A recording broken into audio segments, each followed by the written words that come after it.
Thank you, Tim, for joining us. Tim Oates is the Director of Assessment, Research and Development for Cambridge University Press and Assessment.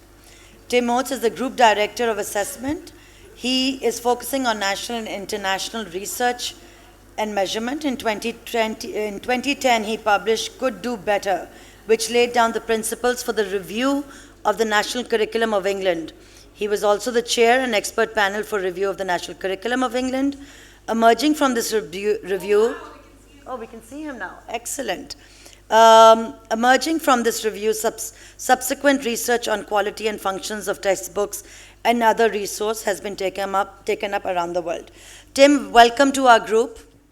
Thank you very much indeed for that very kind introduction. I think it's really important to think really hard now about the future of assessment. And why? Because there are so many voices talking about what assessment will be like in 5 years, 10 years' time. Some of those voices don't understand assessment, and some of the voices don't understand education.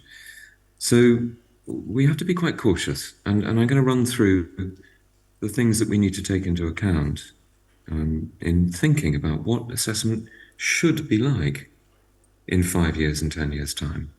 And it is a should. I mean, we have control of it. And so I just want to outline how we are thinking about it. Some people say, well, technology shouldn't just be about doing what we do now, because digital assessment offers so many unusual and new and exciting things. Well, let's just stop and think. A lot of the research that we are looking at globally says that schools are not very digitally ready, and that there are really practical issues in terms of electrical supply, number of devices, setting up exam sessions. And these really practical matters are extremely important. So in some ways, if we are just able to do what we do now, but support it digitally, we will have achieved an awful lot. We will have got the groundwork done. We will have got the practical things in place, which will then enable us to develop very exciting new approaches. So we need to bear that in mind. Sometimes doing quite modest things actually gets us a long way in terms of our practical preparation. We can already think quite radically about assessment, and we have been for 20 years. We've been thinking about how to blend assessment and learning, what kind of feedback we should give to young people, to parents, what kind of information and data helps teachers and schools do a better job, to reflect on what they're doing, how we can improve equity and attainment. We were doing those things even before we were thinking about how they could be digitally supported. And that thinking was very sound. That thinking is very good. It looks at the nature of the feedback that we should be giving, how we can make teachers use the data from assessment more effectively in terms of supporting learners, how receptive the students and young people are to different sorts of feedback. Now all those things we need to think through, underpin with evidence, and take forward into our thinking about how the digital technology available to us can improve assessment and learning. We mustn't forget the principles of good assessment. We mustn't forget about utility, validity, and reliability. Those principles are fundamental. And we mustn't forget that questions, really good questions, lie at the heart of sound assessment and sound learning. And of course, we should take all of that thinking through into the digital world. I'll finish just by saying that we need to think about who is devising ed tech. We need to think about the structure of the market, because it's flooded with applications. Some of them good, some of them not so good. Some of them really quite bad.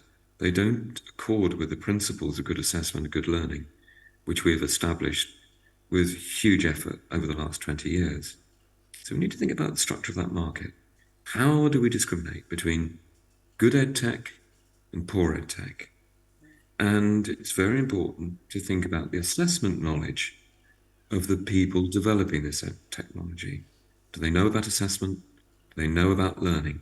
And if the answer is yes, if the answer is they're really tapping into the best research on assessment of learning in development of their digital applications, then that's a good thing. So I'll finish there. Thank you so much for that, Tim. I was doing a little bit of research and saying what I wanted to ask in our context here in Pakistan. This conference that we're having, it's called Guardians of the Future, an inclusive, expressive, unknown, peaceful, and balanced future. I wanted to touch upon the inclusive and balance and the unknown part of it. And whilst I was doing that, I read your paper that you co authored, I believe, The Futures of Assessment Navigating Uncertainties Through the Lenses of Anticipatory Thinking. And then I looked at one of your introductions says that the purpose of future thinking is not to predict the future, but to anticipate and understand likely scenarios. And before you joined us, this is something we were talking with the audience about, and they wanted to know what is the future? Can we predict it? Will AI take over everything? What will happen? And I was telling them that I wanted to talk to you about the drivers of change or drivers for change that you have identified in that paper, which are AI tutors, personalized learning, augmented, virtual, and a hybrid tech, humans flourishing and well-being, climate change, assessment, organizations themselves. Can you touch upon? I mean, I know it's a vast paper. I couldn't read it entirely, but I've started it. But could you touch upon the drivers for change and some of what you anticipate the future to look like in terms of assessment? Yeah, it's a great question, and it reflects a real concern of people I know. And Uzma really touched on this. We in Cambridge we have developed techniques and approaches to making sure that we can manage the emergence of future education. That it doesn't catch us by surprise. That it's wrong to for people to say, oh, this is inevitable and that is inevitable. For sure, there are things that are pushing us, drivers, population increase, climate stresses. Of course they are, and we need to respond to them. But we have more agency than we imagine in the educational space. It's very important that we use international comparisons to understand what's possible. Because very often when you look around the world, you can see that countries are already doing things that have improved equity and attainment. In England, for example, we've driven very, very hard on early reading, and it's really paid off. We informed our drive on mathematics by collaborative work with Shanghai and with Singapore, and that materially raised our mathematics attainment. There was nothing kind of inevitable or external to that. We deliberately did it, and it has tangibly raised educational standards. So my first message is to say the future is far more in our hands than we imagine. And when we have people like Richard Kalata standing up and saying, it's inevitable that we get rid of paper textbooks, they'll be gone in 10 years. Well, that doesn't accommodate the fact that Sweden has carefully considered the evidence and is reinvesting in paper textbooks because they are supportive of teachers, they're effective for learners, and they help parents understand the content that a child is moving through. Now, it sounds like a backward step, but it isn't, because they're using paper-based textbooks to drive through very innovative pedagogy, to improve equity and attainment. Now, let's just think about how we could innovate in the digital space in assessment and move forward using everything we know about good science. Well, assessment, in a sense, is just good questions. It's so we can begin to collate all the good questions that we've asked in examinations before, and we won't use again. But they were good questions, and they'll be useful in pedagogy. So we can use digital technology to collate and curate those questions and feed them back into learning. And that's what Isaac Physics does from Cambridge. We can use technology to strengthen teacher assessment using new paradigms like comparative judgment. Not saying, oh, teacher assessment is contaminated by bias, we can never use it, but actually using digital technology to support teachers' assessment through the use of exemplars, to communicate standards, and to tie communities of teachers together digitally and then monitor the nature of the judgments that they're making. No, and do all that in the context of discussion between teachers, schools, the state, technology developers, educationalists, and assessment specialists. So what the report, which I only wrote the introduction. There were very, very good people Yes. like Sarah Hughes and colleagues who managed the production of the report, and I contributed to its content. What the report says is the future is far more in our hands than we imagine, and we need to take all of these things, the principles of assessment, principles of good pedagogy into account, put together good groups of technologists and educationalists, and then we will have trustworthy technology.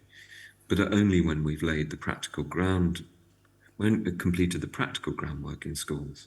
I hope that's helpful and reassuring. Thank you so much, Tim, and I'm going to segue right there. You said it. Because we are a group of teachers and educators sitting in this room, I think every generation and every space, every year, we come up with buzzwords.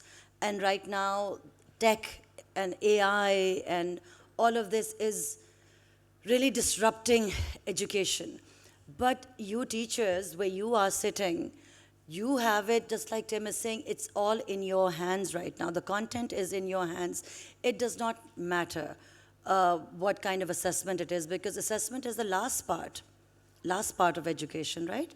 The way we look at it, if you want to be we want to be inclusive, and look at our country right now and look at other countries where people do not have access to tech. And if we're going to go rushing into this tech world, we are leaving behind a lot of people as well. So to keep it equitable, I think it's very important to keep these kind of things in check and not try to run away with it. Before Tim joined us, I was talking about the timeline that was created, which is they wanted to go into research from 2025, piloting and development in 2030, adoption and transition by 2035, expansion and collaboration by 2040. I think that's when we'll come into the picture. And 2040 is when the integration and enhancement will happen. I wanted to go back and just ask you, in your initial stages, what do you think, what do you expect, or rather, the research to show us?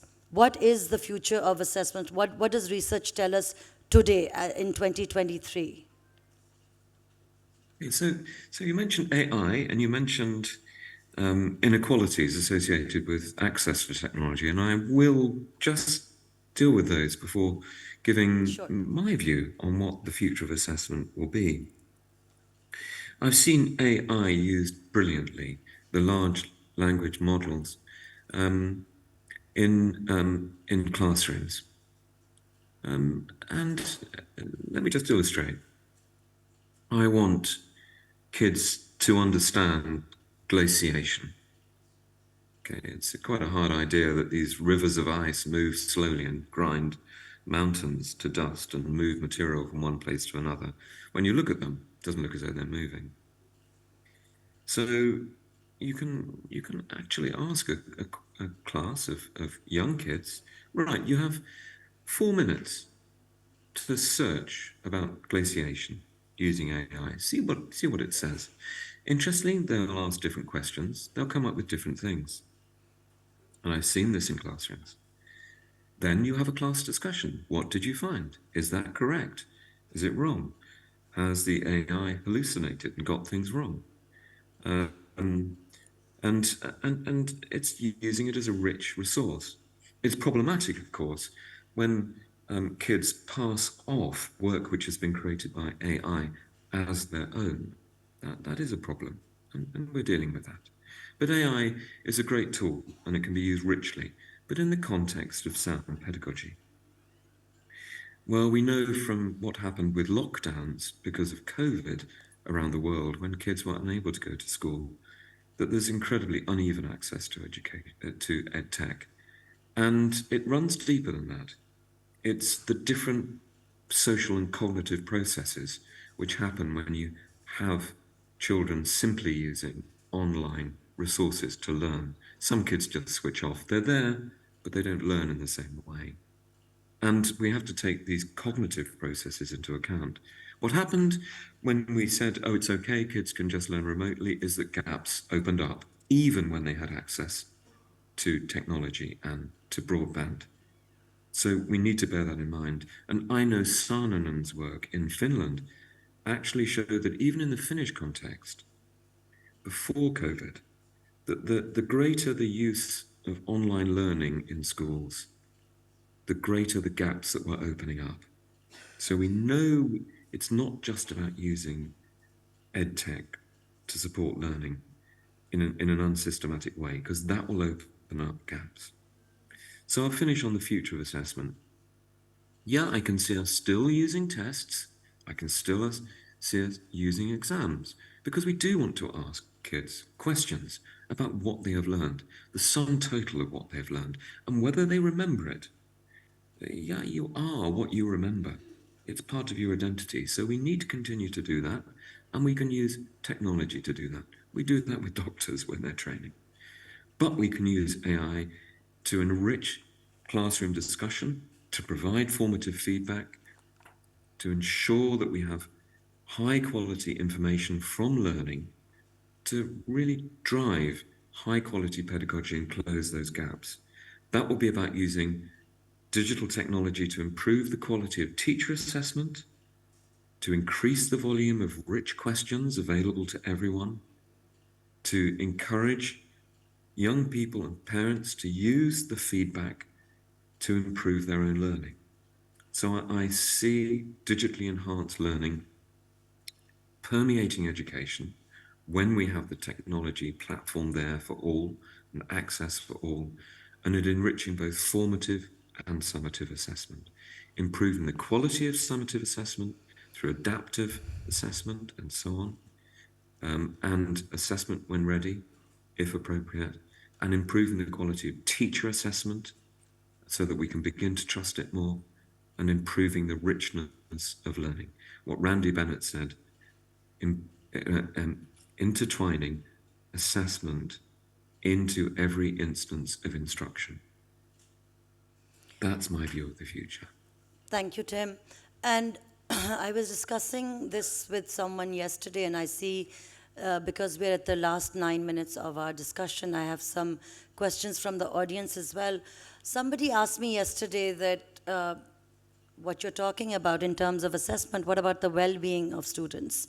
That we feel that at age 16, when the human child body is going through so many changes, it's the most crucial time of their adolescence, and that's the time when they have to sit for these pressure-taking exams. Why can't this timeline move? Why does it have to coincide? And that is, it got me thinking that why do we test these very crucial O levels at a time when they're 16 years old, and then A levels when they're 18 years old? It is a time when they're, and especially in the world today, where children are seeing turmoil all around them, is that a time to put pressure on them? And I have right in front of me a question that says, what advice do you have for students to maintain a healthy balance between academic performance and overall well-being, especially considering the pressures of associated with exams? Yeah, we're very concerned about this, and we've just set up a special interest group in the Association of Educational Assessment for Europe, a special interest group on what we call holistic assessment, looking at the well-being of young people as well as their academic and cognitive attainment. But I can pull very quickly threads together from everything that I have said. An assessment is not stressful if you know the things that answers to the questions you're being asked or the tasks that you're being given. It's stressful if you don't know the stuff. That's really important. Now, adaptive assessment can help us because adaptive assessment, particularly digitally supported, can begin to adapt the test to the level of attainment of the learner and feed them questions which are neither too hard that they can't possibly get, or questions that are too easy which are not really probing their understanding. So adaptive assessment is useful, and we're developing models here, and it will be present in future assessment. I wish you could have seen the faces of all our teachers here. They all smiled when you said assessments are not supposed to be stressful, and I'm smiling back at them. But he's absolutely right. They're not supposed to be stressful. If you teach correctly, and if you can ensure that the child has taken from it what they need to, they shouldn't be stressful. It's really important. And for example, I interviewed a whole group of German students a while ago in German schools, and the majority of them said they looked forward to exams because it was an opportunity for them to demonstrate what they knew, which I think is the right kind, and they weren't stressed by it. They also had teacher grades to fall back on if they didn't do well in the exam, and they could also put themselves forward if they felt that the exam didn't demonstrate what they knew. They could then put themselves forward for being assessed orally by a group of teachers. Again, this is all very interesting in terms of what the future assessment might look like. But I will also emphasize that we can directly assess well-being more, and there are approaches to really supporting kids well. And we find those kind of approaches in countries like Finland, where teachers meet each term to discuss how each and every child is progressing. So, and sometimes that also uses formal tests. They use tests to actually probe the well-being of kids. These tests are well developed by assessment agencies, and instead of asking questions about discipline content, it's actually asking them about their attitudes to learning, about what's happening in their lives, and this provides very valuable information for teachers. And we, as Usman knows, we develop and use those forms of tests as well. They can be really, really important for educators. It's funny that you give the example of Germany, because I want to share with the audience that when I was younger, when I was a child, I did go to school in Germany, and I used to get very excited when I had assessments, because I wanted to test myself and see where I stood, what I knew, what I had learned, and I was very excited. But at that time, everybody used to call me a nerd, because then that was what you were. If you were excited about assessments, therefore you were a nerd. So now, and it's how teachers now approach the well-being of a child and champion those children, instead of saying that, you're a nerd and therefore you are excited about exams. But I wonder if there is data based on culture, and in Asia is a very, very competitive and data-driven, exam-driven continent. Does that have an impact on the overall teaching and learning, which continent you live in? Yes, the country to really keep an eye on, I think, in terms of that, and actually meets a lot of the kind of requirements that you were just laying down for being sensitive to culture, is Singapore. Singapore has many, many ethnic groups and people with different linguistic backgrounds, and they've increasingly worried about the stress which arises from some of their assessments, particularly the the primary school leaving examination, which is taken by kids at the end of primary school and determines which route they go into at the age of 10 or 11. And it's such a critical assessment that test preparation has really stressed out young kids and their parents in Singapore, and they're actively dealing with that. Yeah. What's also interesting about Singapore is that we've used the pedagogic approaches associated with a more Confucian Asian style of thinking and pedagogy in England. Why? Because that Confucian model, which permeates the education of Singapore and places like Shanghai, says any child can achieve anything depending on the effort that they put into learning it. That's really important, that we begin to see children in terms of the effort they put into learning instead of some underlying model of ability.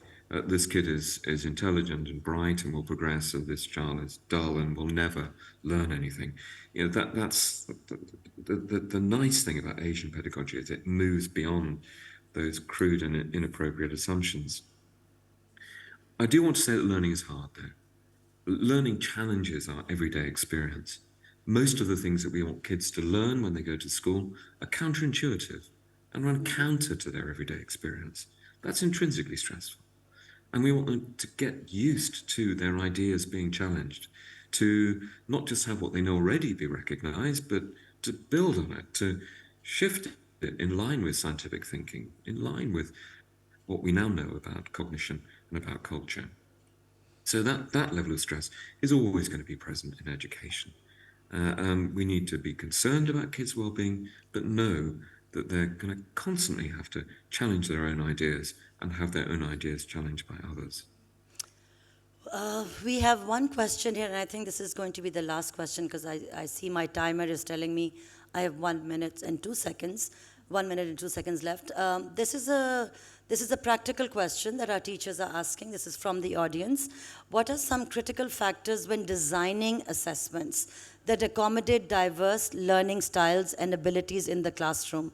I'm sorry, Tim, I know this cannot be answered in 1 minute, but can you try to answer it? Some of the critical factors Yes, when designing assessments to accommodate diverse learning styles and abilities. yeah, I can, and I can answer it very quickly.